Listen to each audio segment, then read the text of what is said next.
Magandang araw po sa inyong lahat. Yung pong mga kaganapan tungkol dito sa binabalak na mga senador natin na ibasura ang impeachment case ni Sara Duterte ay talaga naman pong nakapanlulumo at nakalulungkot. Mantakin ninyo, ang ating mga halal ng bayan ay atat na atat pagtakpan ang mga anomalyang ibinibintang kay Sara Duterte.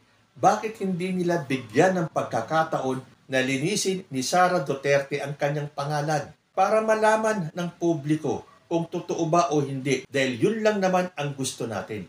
Ipaliwanag sa atin kung totoo o hindi ang mga akusasyon laban sa kanya. Kung hindi totoo, edi well and good. Kung totoo, dapat may managot. Pero sa ginagawa ng ating mga senador, na wala silang pakialam sa sasabihin ng tao dahil ba tayo ay ordinaryong mamamayan lamang at sila ang may hawak ng kapangyarihan? Isinasantabi ang kahihiyan para lang maipagtanggol ang isang taong kitang-kita naman sa mga ebidensya na dapat mapanagot? Ang masasabi ko lang talaga, shame on you, senators, na mag-a-acquit kay Sara Duterte. Bigyan ninyo ng pagkakataon, ipaliwanag ni Sara Duterte lahat ng inaakusa sa kanya. Ganun dapat. Kasi ang Senado, ang papel nila ay dapat dinggin ang impeachment, hindi harangin.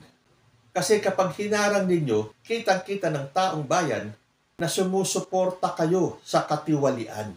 At yan po ang nakakalungkot. Dahil kitang-kita na po natin na doon patungo ang impeachment case ni Sara Duterte.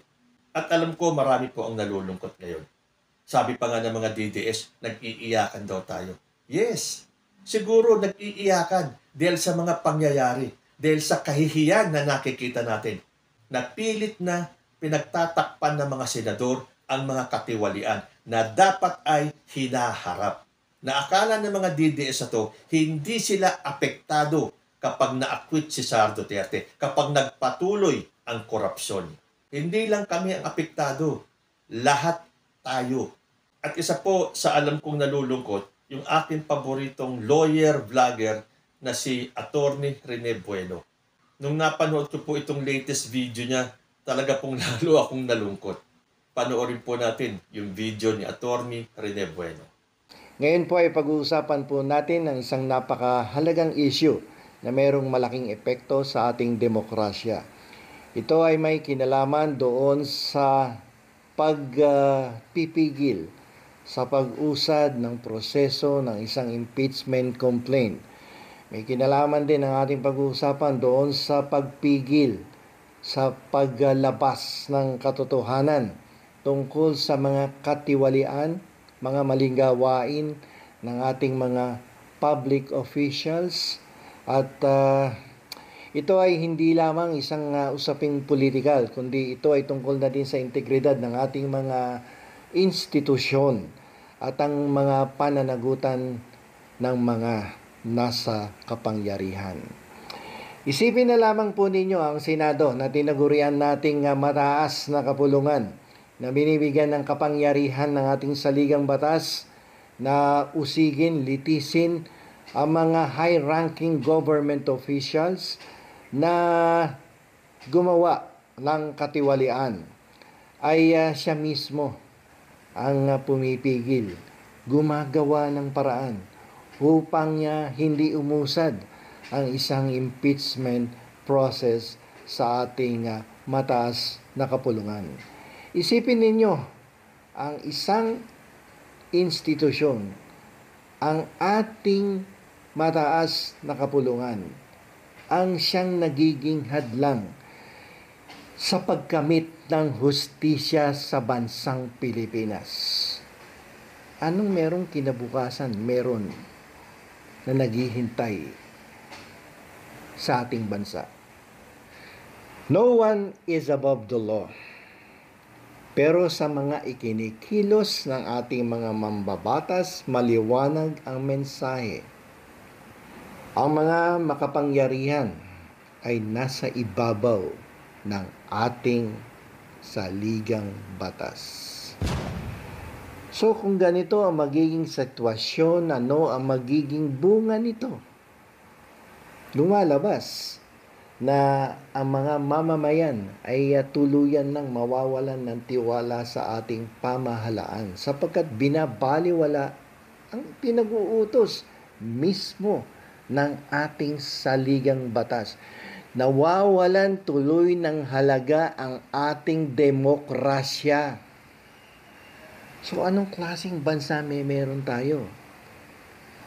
Pwedeng pagtawanan tayo ng ibang mga bansa sapagkat naturingan tayong merong matibay na isang saligang batas, ngunit ang mga provision naman nito ay hindi sinusunod mismo ng mga mambabatas na pinagkatiwalaan ng mga mamamayan na ipatupad in the event that there are public officials violating the very law that we have introduced. Ano mangyayari sa ating bansa kung ganyan tayo palagi? So, paano natin mapapanatili ang kaayusan at kapayapaan kung ang mga nasa kapangyarihan ay hindi naman marunong ipatupad ang ating saligang batas at panagutin ang mga dapat managot, panagutin ang mga tiwaling opisyal sa ating pamahalaan. So anong klaseng gobyerno meron tayo pag ganito na direktang pinagtatakpan ang katiwalian? Ito ay malinaw na pag-atake sa very foundation of our democracy. Nakakalungkot isipin na ganito ang naging sistema natin sa ating pamahalaan ngayon. Paano to? Palakasan? Kaibigan? Kasama sa politika? Hindi dapat mabisto ng mga mamamayan ang katiwalian na kanilang ginawa at kinakailangang pagtakpan. Huwag ibunyag sapagkat kasama ko yan sa partido, sapagkat may utang na loob ako sa tao na yan, sapagkat tinulungan ako niyan nung araw. So hindi dapat mabunyag ang kabalustagan ng isang public official na nasasakdal sa isang impeachment complaint. So tingnan po natin ang magiging implikasyon nito. Actually, hindi po ito isang simpleng pagkakaantala or pagmamanibobra.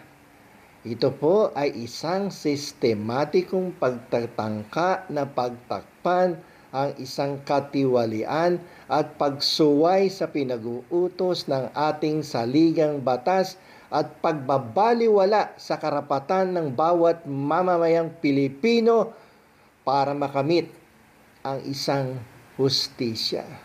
Saan ka naman nakakita na ang isang institusyon na isang mataas na kapulungan na pinagkatiwalaan ng ating mamamayan na binigyan ng kapangyarihan ng ating saligang batas to try and decide all cases of impeachment ang siya mismo magiging instrumento upang hadlangan ang pag-usad ng isang paglilitis laban sa isang mataas na opisyal na malinaw sang-ayon sa House of Representatives na mayroong mga ebidensyang hindi ginamit ng tama ang pera ng sambayanang Pilipino. Ayan, hindi po ba nakakalungkot talaga? Saan patungo ang bansa natin kung tayo ay pinamumugaran ng mga gantong klaseng opisyal?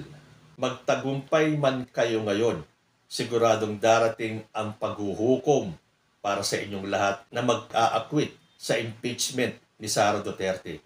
At lalong-lalo na, mas malaki ang pananagutan ni Sara Duterte, hindi lang sa taong bayan, kundi sa Panginoong Diyos. And I strongly believe na hindi po papayagan ng Panginoong Diyos na manaig ang kasamaan laban sa kabutihan. Kayo po, ano ang masasabi ninyo? Comment lang po down below and I will see you in my next video. Diyos, ti Angela.